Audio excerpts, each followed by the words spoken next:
Hi friends, hello, welcome back to our channel. ఎలా ఉన్నారండి? అందరూ బాగున్నారా? నేను కూడా చాలా బాగున్నాను. ఇవాళ వీడియో ఏంటంటే ఏబీసీ జ్యూస్.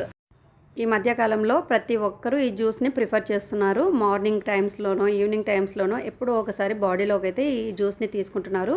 మరి వీటి వల్ల ఉపయోగాలు ఎంత ఉన్నాయి, సైడ్ ఎఫెక్ట్స్ ఎంత ఉన్నాయి అనేది ఇవాళ వీడియోలో అయితే షేర్ చేస్తాను. ముఖ్యంగా మనం తెలుసుకోవాల్సింది ఏంటంటే ఎంత క్వాంటిటీ తీసుకోవాలి అనేది కూడా ఇవాళ వీడియోలో చూపిస్తాను. మీరు ఫాలో అయిపోండి. ఇక్కడ నేను ఏబీసీ జ్యూస్ అంటే ఎలాంటి ఫ్రూట్స్ అయితే మిక్స్ చేయడం లేదు. యాపిల్ మిక్స్ చేసి జ్యూస్ అయితే ప్రిపేర్ చేసుకుంటుంటారు. మన బాడీకి fruit juice separate, vegetable juice separate తీసుకోవడం వల్ల చాలా హెల్ప్ఫుల్ అవుతుంది. అది కూడా గుర్తుంచుకోండి. మరి పెద్ద పెద్ద బీట్రూట్లు 2-3 క్యారెట్లు అలా వేసి అయితే జ్యూస్ ప్రిపేర్ చేసుకోకూడదు.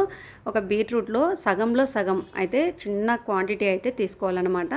మరి జనరల్గా విటమిన్ ఏ కోసం వీటిని తీసుకుంటుంటారు. కంటి చూపు బాగుంటుంది, మన స్కిన్ టోన్ బాగుంటుంది, ఇవన్నిటి కోసము ఇలాంటి జ్యూస్లు అయితే ప్రిఫర్ చేస్తుంటారు కదా. వీటిలో బీటా కెరటిన్ చాలా ఎక్కువ ఉంటుందండి, బీట్రూట్స్లో కానీ క్యారెట్స్లో కానీ. దాని వలన చాలా ప్రమాదం ఉంది.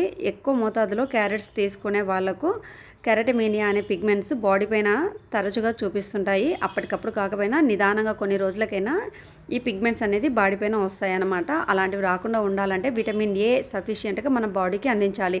వీటిలోనే కాదు, టొమాటోస్లో ఇంకా వివిధ రకాల ఫుడ్లో కూడా విటమిన్ ఏ దొరుకుతుంది. వేటినైనా సరే ఎక్కువ మోతాదులో ఎప్పుడూ తీసుకోకూడదు. మరి వీటిలో బీటా కెరటిన్ చాలా ఎక్కువ ఉంటుంది, బీట్రూట్స్లో కానీ క్యారెట్స్లో కానీ. దాని వలన చాలా ప్రమాదం ఉంది మన బాడీకి. కెరటమీనియా అనే పిగ్మెంట్స్ మన బాడీ పైన చాలా ఎక్కువ మోతాదులో కనిపిస్తాయి అన్నమాట. విటమిన్ ఏ మన బాడీకి ఎక్కువగా అందియడం వల్ల స్కిన్ అనేది స్కాలీగా చేంజ్ అయిపోయి మందంగా తయారవుతుంది.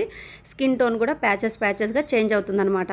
అందువలన మన బాడీకి ఎక్కువ క్వాంటిటీ జ్యూస్ అనేది ఇవ్వకూడదు, సఫిషియెంట్ క్వాంటిటీలో తీసుకోవాలి. ఇక్కడ నేను చూపిస్తున్నాను కదా, ఈ క్వాంటిటీ అయినా సరే ప్రతిరోజు తీసుకోకూడదు. వారంలో ఒక 3 రోజులైతే ఈ జ్యూస్ అనేది తీసుకోవాలన్నమాట.